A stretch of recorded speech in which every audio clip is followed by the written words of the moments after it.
What is going on, guys? DBG here, and lads, this is going to be my team for the $250,000 qualifiers today. Am I going to qualify? 95% chance no, but I'm gonna give it a go. And I'm also gonna be doing an entire stream for all of the qualifiers. So if I qualify, it doesn't matter. Whenever I lose, if I lose, I'm straight away going to be doing a watch party. We're going to be watching all the other guys stream. We're going to be seeing who qualifies. We're going to be making a whole note of the entire day, and I'm hopefully going to be able to make a video breaking down the entire thing. So the earlier I lose, the quicker it goes into that. But you never know. There have been, we have learned in the past, there have been a lot worse players than me that have qualified. There are guys that I have legitimately beaten by 20 points that have qualified in other years. So am I good enough to be in the top 64 players in the world? No. Obviously not. Is there the weird chance that I just get the luckiest draw in history and qualify? There's a possibility. It's a small possibility, but it's still a possibility. So, this is the squad I am running tomorrow. This is not the best squad in the world. This is a squad that suits the way I play 2K. Nothing more, nothing less. There are a lot of guys that you would see, and you're like, why do you have player X over player Y? Because I prefer player X. It is for the way I play the game, and play 2K the way you want to play 2K. Straight up. Play 2K the way you want to play 2K. Use who you want to use, and I'm comfortable with these guys. So point guard. Now this is a tough one, because I'm torn between two guys that I don't know who to start. I think game one, I'm going to start Jalen Suggs. And on my last three off the bench is the guy that I may end up switching to as my starting point guard. And I'm going to give my reasons for this, and it's Anthony Simons. So if you guys know what my point guards do, they set screens. That is what my point guards do. The job of my point guard is to set screens. Point guards are the best screeners in the game. I have known this since launch. Guys like Splash Edition have well and truly put it into the comp scene. I can guarantee you, this was a situation where this is not I was running, it's how I nearly beat JB, who's one of the best players in the world. It's how I nearly beat him at the start of the year, running Anthony Simons as the role guy. I've been calling Anthony Simons the best role guy all year. And then Splash started using it. I can guarantee you Splash wasn't watching me for comp. Splash was just labbing. Splash figured it out as well. And it is kind of one of the metas in this game, is running your point guards as a screener. So the big thing with both of these guys is this badge right here is what I think is needed. It's the Limitless Takeoff badge. So with Jalen Suggs, you get Limitless Takeoff on silver, but you get a bunch of catch and shoot. You get some better badges. His release is quicker. He shoots from deep, and he dribbles that bit better, quick for a step. He's also better on defense, not that much worse at dunker. And he's that little bit faster. And he's taller, but a shorter wingspan. Anthony Simons, you get an easier release to green. And I'm just more comfortable with him. Comfortability. I think, as of right now, I'm more comfortable with Simons. But I do think that as the tournament goes on, I'll become more comfortable with Suggs. And I think Suggs is that little bit better at guarding a tertiary ball handler. He's not going to have to guard a secondary ball handler, but he is going to have to guard maybe a tertiary ball handler or a small forward. So I think Suggs is a little bit better in that regard, but it's really close, and I might just switch Simons in. And there's a reason why these guys are starting and they're not, say, coming off the bench, because my 1-2 combo, there's a reason for my 1-2 combos, basically. So I got Walt Frazier on my backup point guard, and then I got Donovan Mitchell as my backup 2 guard. And then as my starting 2 guard, I got Harden. So Harden's my favorite player in the game. For me, Walt Frazier is a better player than Jalen Suggs. If I really wanted to, I could run this lineup right here. But I do think my defense is very lacking if I do this on my bench. So the reason for that, we have got, or these 2 guys right here. Or 3 guys. Walt is a defensive machine. Walt's a defensive machine. And also, lads, by the way, I forgot to mention, I'm currently live right now. Link in the description. If you're watching this when it first comes out, I'm currently live right now. If not, if you do want to watch your whole recap of 250k, it will be on the. I'll either be live or it'll be on the DBG live channel straight after I'm live. But Walt Frazier basically is just clamps. He's going to clamp people down. He's he's the best defensive point guard in the game. Not quite as good offensively as Drew. I think Drew's that little bit better, but I'm not spending 30k on Drew. He shoots the ball well enough. I've got quick first step on him. You know what? He dunks well enough and he sets good screens. Donovan Mitchell, if Donovan Mitchell was a point guard, he would be my starting point guard. No brainer. Donovan Mitchell, you can see here. Look at this. B+ rebounding. Like, post defense is A. Everything's A except rebounding.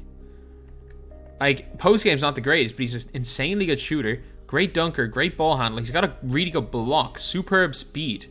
90 lateral. Has got hot fast twitch. He's got some ridiculous gold badges. 29 silvers, 15 bronze. Like, he's incredible. He's absolutely incredible, lads. Absolutely incredible. Like, interceptor. But the only thing is that, again, the reason you might be saying, okay, why am I running... Like, if I really like Donovan Mitchell, why would I, like, if I was, say, putting Donovan Mitchell in for Harden?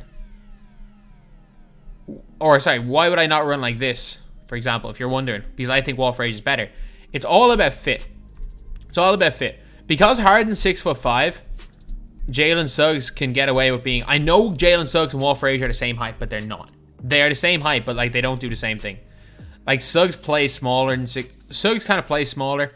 Like Suggs is gonna be the like have to guard the cone, whereas Donovan Mitchell on my bench lineup is probably not gonna have to guard the cone. To be honest, it all depends on who I'm playing. If I'm playing a good player, he guards the cone. If I'm playing a bad player, he guards secondary ball handler. Or maybe primary ball handler, depending on who it is. Actually, no, Walt's always going to be guarding the point guard. Then, as my starting small forward, my primary ball defender, ML Carr. It all depends on who I'm facing. It really does. If I'm facing a really good player, if I'm facing a good player and I'm in sweat, ML Carr is going to be playing. One thing I do like about ML Carr, he's my secret weapon. Because if you guys have seen a lot of games that I have a lot of success running him on offense, I have post spin technician on him. So anytime a load of people I see putting Donovan Mitchell on ML Carr, I literally just post spin him. Like, yeah, they get a couple of blocks, I'll post spin them. If somebody puts an Anthony Simon or say a Jalen, no one else that's going to be somewhat competitive. And I don't know whether or not I'm going to be competitive. It literally all depends on look at the draw. I should be somewhat competitive.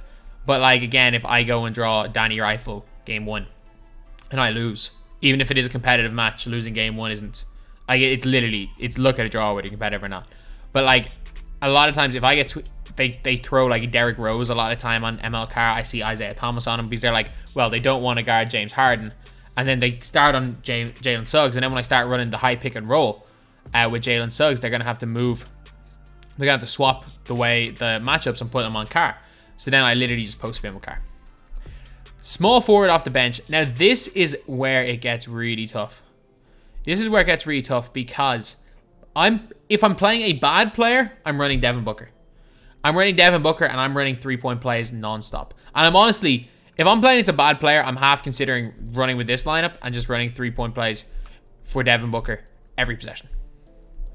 Because if I'm playing someone who doesn't know how to stop 3-point plays, Devin Booker is the most dangerous player in this game.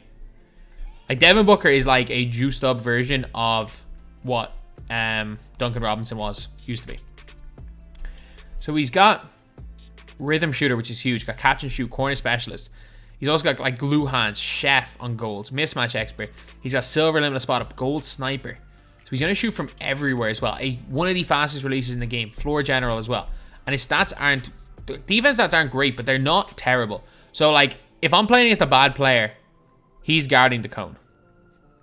Like, if I'm starting with this lineup here, Harden's on ball, he's going to guard secondary ball handler, and he's going to guard the cone. If I'm going with, say, this bench lineup here and Booker's in, he's going to guard primary, he's going to guard secondary, he's going to guard cone. So, like, Booker's the weakest defender, no matter what. But it's then, like, on this lineup right here, we've got primary ball handle, defender, secondary, cone. So it really all just depends on the level of player I'm playing against. And if I'm playing against a good player, Scotty's in there. He's literally just... Like, if I'm playing as a good player, Scotty's coming in for Devin Booker at small forward. Like, simple as that. Like, Booker is like the one player that's... Like, let's be real, Booker's probably the end of the bench just in case I'm playing a bad player. But Scottie Pippen he's just MLK basically. He's gonna do the same thing. He's gonna guard ball. It all depends on who they're running through. If another team's running through Harden, I'm gonna put Scottie on him. If they're running through a point guard, Walt's always gonna guard the point guard, but Scottie's gonna guard secondary ball handler, and Scottie's the best secondary ball handler defender you can possibly have. So yeah, because of how good Walt is on defense, I can probably afford to use a Devin Booker for some more offense. But Scottie's really, really good. Don't get me wrong, like Scottie is a player that I am super, super happy about being in my squad, and I think, without question, deserves a spot in the team. So, after Scottie, we are onto our power forwards. So our power forwards for me are... There's a lot of guys that I can run, honestly. There really are. There really are. So first up, Melo. And second, this is a tough one. Because for me, it's between Darius and Gus. I'm going to go with Darius. I'm more comfortable shooting with Darius. I've got post-spin technician on Darius. Darius plays that little bit better than Gus Gerard for me. It's a close one. It really is. I just think Darius Miles is that little bit better. Because like I'm more comfortable with him. And then Melo's Melo. Like, I got Melo yesterday. We all know his stats. Melo's going to be in my team for the longest time, whether that be a small forward or power forward. Like, ML Carr will be gone before Carmelo Anthony's gone. Darius Miles probably... Like, after this tournament, Miles, Mitchell, and Pippen are probably getting sold. Actually, no, Miles is probably going to stay. Mitchell and Pippen are probably getting sold, because I was like, Miles is in my TT Online lineup. But yeah... Pretty much it. On my centers, so I play small ball. It's how I have the most success. Is it the smartest decision in the world? No. Could it lose me a game? Yeah. But it also could win me a game. So I got Josh Smith and I got Bob Pettit. Pettit is my favorite shooter in this. Is one of my favorite shooting big in this game. Like, if you've ever seen me, Pettit's a lot of the time my main scorer. Pettit coming off the bench is a brand new thing. Normally I start Pettit. I've started Pettit for the whole year, but an 88 3 ball. Really solid ball handling, an 88 block, 92 rebounding, 60 speed, which is a lie. He's a sniper, though. He is an absolute sniper. I don't care even, ironically, he doesn't have the sniper badge. He is such a good shooter. And then we got Josh Smith. Josh Smith in there. He's there for defense. He's there for defense and to run the floor. Simple as. Super, super fast. He's a really good player, and I feel like he suits this team quite well. And like again, he can't hit the corner three, so a lot of the time when I'm running this high pick and roll, he's going to be there in the corner, and I just gotta hope that I can hit the shots. If I can't hit the shots, Pettit's got to come in, and Pettit's going to have some success. I gotta kind of switch up the lineup a little bit, but look, if I miss with Josh Smith, I deserve to lose. Simple as. If I start missing with Josh Smith, I deserve to lose. Then, last but not least, situational play. If I'm up 10 points and I suddenly get boxed for 3 minutes straight and it's suddenly a 4-point game again and I need a score and there's like 15 seconds to go in a quarter and I need a score badly and I'm being boxed, I put Yao Ming on the floor. I throw up a couple of pump fakes and I hope for the best, or I shoot a fadeaway, or I do something. He is a situational player. He's not in there for much. He's not going to be good. He's probably... I would not be surprised if Yao Ming... If the only reason Yao Ming sees the floor is because he gets automatically put into the game on subs. The problem is that like I can't run a 10-man. I can't go straight into my subs. But like again, I'll just do it in offense. It's not the end of the world having to make subs like between quarters or subbing them in one at a time to get my bench in. But Yao Ming... He's going to be in there for situational play. I may not need him, but if I do, he's good to have. So yeah, that is it, lads. That is it. That is the 250k lineup. Let me just put I don't like seeing no contracts on him. Don't apply shoes, apply contracts. There we go. So that is it. That is it, lads. That is the DBG 250k squad. We're ready to go. We're ready to go. If I win, I win. If I qualify, I qualify. If I don't, I don't. This is like the one year where I'm like, I'm still going to probably rage a little bit at the game, But like the outcome, I'm not gonna get angry. Like if I come 5th and lose by a point, then maybe there's reason to be angry. But like there's no reason. Like my game's banjaxed anyway. Like you guys have probably seen it in other videos. If you guys haven't, you can watch my Yao Ming gameplay, my Mellow video with No Money Spent, or my Booker video. My game is banjaxed. My game barely works right now. There's a load of errors in my game. It barely works. That's the best way I can describe it. My game barely works. But that's pretty much it anyway. That is pretty much it. That is the video. Thank you guys for watching. Please like, comment, and subscribe.